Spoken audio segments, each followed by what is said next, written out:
Foundation ভাইয়ের সাথে আপনার অনেক নাটক দেখা গিয়েছে, সিনেমাতেও কি দেখা যেতে পারে কিনা এ নিয়ে কোনো কথা হয়েছে কিনা আপনাদের মধ্যে? না, ভাইয়ার সাথে তো কথা হয়নি, কিন্তু যদি কোনো স্ক্রিপ্ট রাইটার কিংবা ডিরেক্টর এটা নিয়ে ভাবে তাহলে কেন না।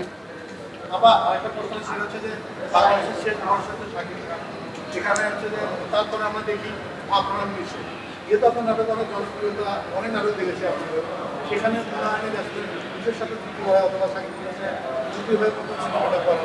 ভাই আমি যেটা বলছিলাম, আমার আসলে এত সময় নিয়ে কাজ করার কারণটা ছিল আমি একটা ভালো গল্প খুঁজছিলাম, যেখানে আসলে আমার একটা ভালো চরিত্র থাকবে এবং ওই চরিত্র নিয়ে মানুষ ভাববে, মনে রাখবে অনেক দিন।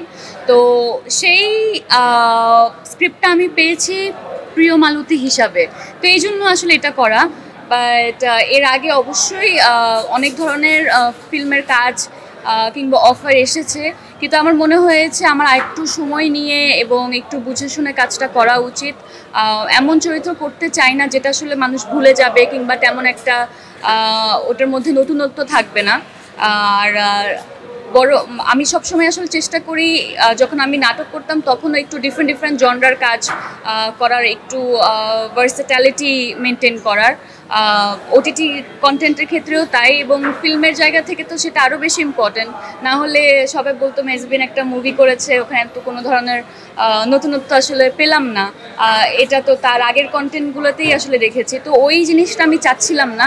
আমি খুব ভালো একটা স্ট্রং গল্প নিয়ে কাজ করতে চাচ্ছিলাম, এবং সেটা আমি আমি আমি আসলে প্রিয় মালতীর স্ক্রিপ্টে পেয়েছি।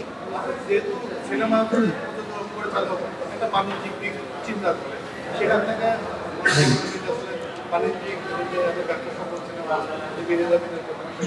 ভাইয়া এই যে এখানে এতগুলো মানুষ এসেছে, আপনারা যদি টিকিট কেটে দেখেন তাহলে এটা ব্যবসা সফল কেন হবে না বলেন।